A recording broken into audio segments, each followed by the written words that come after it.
তিনি বয়সে তরুণী, প্রিয়দর্শিনী, সুন্দর মুখশ্রী, ব্যক্তিত্ব ও আভিজাত্যের কারণে মানুষ বাধ্য হয়ে তাহসিন বাহার সূচনার দিকে দৃষ্টি ফেরাত। তিনি এখন কুমিল্লা সিটি কর্পোরেশনের মেয়র, প্রথম নারী নগরমাতা। তাহসিন কুমিল্লা ৬ সদর আসনের টানা ৪ বারের প্রভাবশালী সংসদ সদস্য এবং কুমিল্লা মহানগর আওয়ামী লীগের সভাপতি আকম বাহাউদ্দিন বাহারের বড় মেয়ে। সেই সঙ্গে কুমিল্লা মহানগর আওয়ামী লীগের সাংগঠনিক সম্পাদক। এখন শুধু বাবার পরিচয়ে তাকে পরিচিত হতে হয় না, নিজের কর্ম আর যোগ্যতাও তাকে কুমিল্লার মানুষের কাছে নিয়ে এসেছে। কুমিল্লাতে জন্ম নেওয়া তাহসিন বাহার সূচনার পড়াশোনা শুরু কুমিল্লা মিশনারি স্কুলে। সেখান থেকে মাধ্যমিক পাশ করে ভর্তি হন কুমিল্লা সরকারি মহিলা কলেজে। উচ্চ মাধ্যমিক শেষে MBBS এ ভর্তি হন কুমিল্লার ময়নামতিতে অবস্থিত বেসরকারি medical college eastern medical college হাসপাতালে। MBBS পাশের পর শপথ করতে হয়, আমি মানবতার সেবায় আমার জীবন উৎসর্গ করার অঙ্গীকার করছি। তাহসিন সূচনা সে কথা আজও বলেন, নিজেকেই নিজে শোনান নিত্যদিন। MBBS শেষ করে ইস্টার্ন মেডিকেল কলেজের সঙ্গে সম্পর্ক ছিন্ন করেননি এখনো। হাসি মুখে পরামর্শ দিয়ে যাচ্ছেন রোগীদের।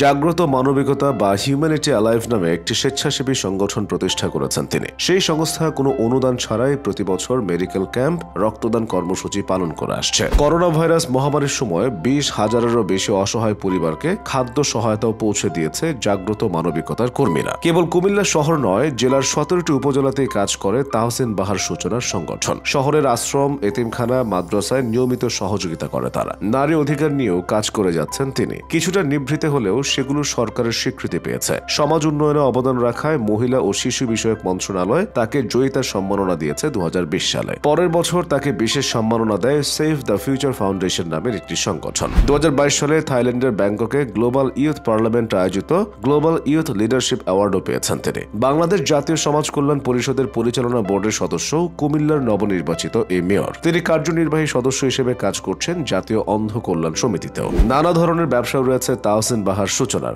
Nice power and IT, Sonali sweets limited, MB textile and factory আর গোমতী ডিস্ট্রিবিউশন লিমিটেডেও তার শেয়ার আছে। সেসব প্রতিষ্ঠান থেকে ভালোই আয় হয়। চাইলে তা দিয়ে আরাম আয়েসে জীবন কাটিয়ে দিতে পারতেন, তবে এই আয়ের একটি বড় অংশই তিনি ব্যয় করেন সাধারণ মানুষদের পেছনে। চিকিৎসা ও সমাজকর্মের পাশাপাশি রাজনীতিতেও জড়িত সূচনা। বাবাকে কাছ থেকে দেখে তার সঙ্গে ঘুরে ঘুরে রাজনীতির দীক্ষা নিয়েছেন। বেশ কয়েক বছর ধরে তিনি কুমিল্লা মহানগর আওয়ামী লীগের কমিটিতে আছেন। বর্তমানে তার পদ সাংগঠনিক সম্পাদক। এই কমিটির সভাপতি তার বাবা। পাশাপাশি মহানগর মহিলা আওয়ামী লীগের যুগ্ম সম্পাদক সূচনা। কুমিল্লা শহরের সব যন্ত্রণা দূর করার দায়িত্ব এখন বাবা মেয়ের হাতে। মেয়র পদে উপনির্বাচনে 105টি কেন্দ্রের ফলাফলে ডাক্তার তাহসিন বাহার সূচনা বাস প্রতীকে পেয়েছেন 48,890 ভোট। তার নিকটতম প্রতিদ্বন্দ্বী সাবেক মেয়র টেবিল ঘড়ি প্রতীকের মনিরুল হক সাক্ষ্য পেয়েছেন 26,897 ভোট। এছাড়াও ঘোড়া প্রতীকের নিজামুদ্দিন কায়সার 13,155 ভোট এবং হাতি প্রতীকের নূর উর রহমান মাহমুদ তারিম পেয়েছেন 5,173 ভোট। কুমিল্লা সিটিতে মোট ভোটার 2,42,458 জন। এর মধ্যে